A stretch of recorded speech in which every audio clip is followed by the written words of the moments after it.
Dia itu tahajud iya, tadarus iya. Jadi, ya Allah jam 3 pagi masih saja bangun sholat, nyalain lampu. Jadi saya kesal, ungkap Arnita. Suatu hari, Arnita memberikan saran kepada temannya, agar membaca Al-Quran tanpa mengeluarkan suara. Aku bilang ke dia, bisakah kamu membaca dalam hati saja, ujarnya.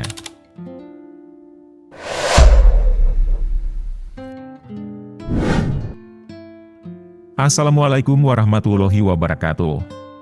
Sahabat kalbu yang Allah cintai. Kisah kali ini menceritakan, seorang wanita yang pernah memarahi temannya yang mengaji, tetapi kini ia mualaf. Kita masuk ke kisahnya. Arnita Rodelina Turnip, seorang gadis cantik asal Simalungun, Sumatera Utara, telah menorehkan prestasi gemilang dengan diterima di IPB University pada tahun 2015, melalui jalur beasiswa utusan daerah. Meskipun demikian, perjalanan hidupnya mengalami perubahan yang signifikan ketika ia memutuskan untuk memeluk agama Islam. Ketika masih beragama Kristen, Arnita memendam rasa benci terhadap Islam. Namun, pada suatu titik dalam kehidupannya, ia menemukan cahaya petunjuk yang membawanya kepada kebenaran agama Islam. Pada tahun yang sama saat menjadi mahasiswa di IPB University, Arnita mengucapkan 2 kalimat syahadat sebagai bukti perubahan keyakinannya. Meskipun ada yang mengklaim bahwa proses menuju keislamannya terjadi dalam waktu singkat, Arnita menegaskan bahwa transformasinya tidaklah instan dalam kurun waktu seminggu. Saya benar-benar tidak mengalami perubahan secara instan dalam seminggu, tetapi kadang-kadang cerita saya diinterpretasikan sedemikian rupa, ungkapnya. Perjalanan spiritualnya yang menginspirasi telah ia bagi melalui saluran YouTube Rukun Indonesia baru-baru ini. Respons yang positif dari para warganet mengalir, dengan banyak dari mereka yang mengangkat doa, agar Arnita tetap istiqomah dalam memeluk Islam, menjalani kehidupan yang penuh kesucian. Kisah mualaf Arnita merupakan cerminan dari perubahan pandangan yang mendalam, dari rasa benci terhadap Islam, menjadi ketertarikan yang dalam terhadap ajaran dan nilai-nilai agama tersebut. Bagaimana perjalanan dan pandangan Arnita berubah begitu drastis? Mari kita simak kisahnya dengan lebih mendalam. Sahabat kalbu yang beriman. Gadis cantik ini dilahirkan dari seorang ibu yang dulunya seorang guru ngaji, dan memeluk agama Islam. Namun, karena suaminya menganut agama Kristen, ibu Arnita kemudian mengikuti agama sang suami, sehingga Arnita lahir dalam lingkungan keluarga yang beragama Kristen. Sejak usia dini, Arnita tumbuh di tengah-tengah keluarga yang memiliki kedekatan dengan agama Islam. Saudara-saudaranya dari pihak ibunya mayoritas memeluk agama Islam. Dalam suasana bulan Ramadan, Arnita sering ikut sahur bersama keluarganya, meskipun di siang hari ia tetap makan. Ketika tiba waktu berbuka puasa, Arnita juga turut serta dalam kegiatan bersama keluarga. Arnita dibesarkan dan dididik di lingkungan yang mayoritas menganut agama Kristen, bahkan dia disekolahkan di SMA Katolik. Di sekolah tersebut, Arnita mendapatkan banyak pengetahuan tentang agama yang dianutnya, namun, ironisnya, hal ini malah memicu timbulnya rasa benci terhadap Islam dalam dirinya. Karena apaan sih ribet gitu 5 kali doa, ngapain, mempersulit, ujarnya dengan nada kebingungan.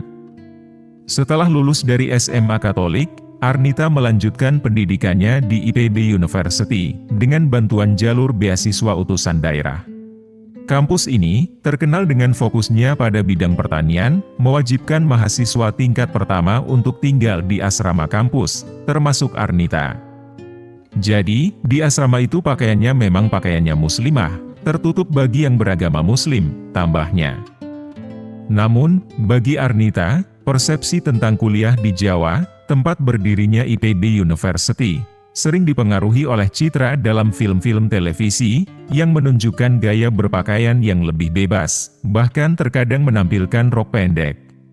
Kejutan bagi Arnita datang, ketika ia ditegur oleh petugas keamanan, karena menggunakan rok pendek dan tank top saat masuk asrama. Saya bahkan harus menutupinya dengan tapak meja, ceritanya. Arnita, yang dikenal sebagai gadis yang teguh pada keyakinan agamanya, berbagi kamar dengan seorang muslimah yang sama-sama menunjukkan keseriusan dalam menjalankan ajaran agamanya. Temannya yang memeluk agama Islam tersebut rutin melaksanakan salat tahajud, serta rajin membaca Al-Quran menjelang waktu subuh. Dia itu tahajud iya, tadarus iya. Jadi, ya Allah jam 3 pagi masih saja bangun sholat, nyalain lampu. Jadi saya kesal, ungkap Arnita. Suatu hari, Arnita memberikan saran kepada temannya, agar membaca Al-Quran tanpa mengeluarkan suara. Aku bilang ke dia, bisakah kamu membaca dalam hati saja, ujarnya. Dia bilang gak bisa. Katanya membaca Al-Quran harus dilafalkan, supaya kita tahu mana yang benar atau salah dalam pelafalannya, tambah Arnita, menceritakan pengalaman tersebut. Mendengar hal ini, Arnita kemudian mendapatkan ide. Keesokan harinya, dia memutuskan untuk melakukan ibadah sesuai agamanya dengan cara yang sama, dengan membacakan Alkitab dengan suara yang keras.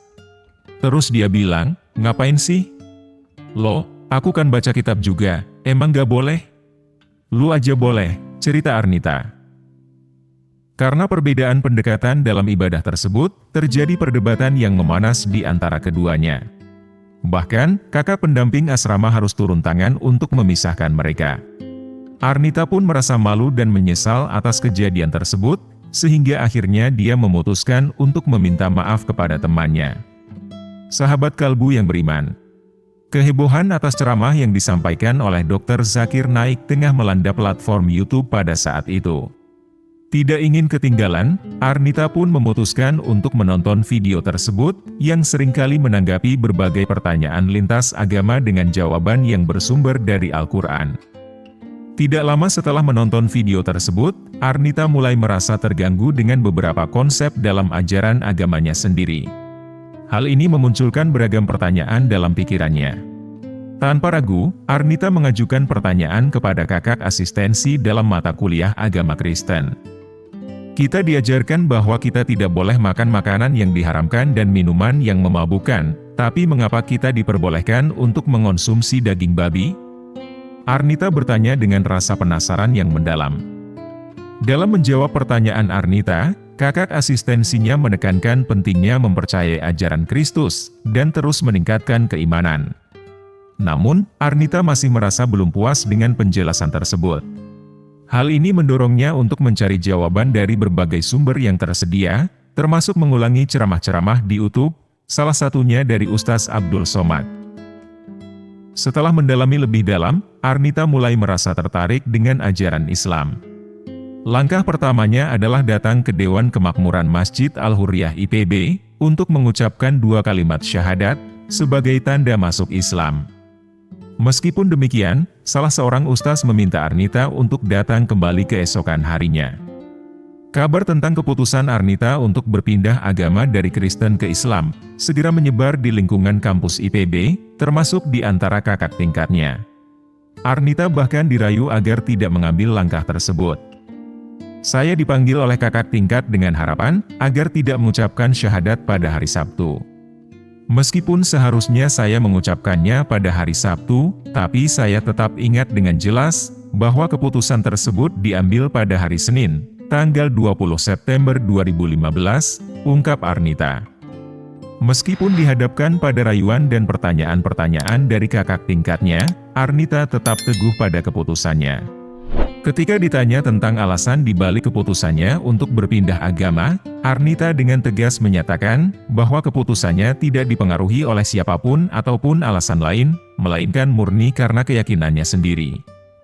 Akhirnya, kakak tingkat Arnita menerima keputusannya, dan Arnita resmi memeluk Islam dengan mengucapkan 2 kalimat syahadat. Hingga kini, Arnita masih kokoh memegang teguh ajaran Islam, bahkan semakin yakin dengan keputusannya. Dan itulah kisah dari seorang wanita, yang dulunya membenci Islam, tapi kini telah mendapat hidayah Allah Subhanahu wa Ta'ala. Semoga kita bisa mengambil hikmahnya, dan bisa meningkatkan keimanan kita. Wallahu a'lam bishawab. Terima kasih sudah menonton video ini sampai akhir. Jangan lupa like, komen, dan subscribe channel Ruang Kalbu. Wassalamualaikum warahmatullahi wabarakatuh.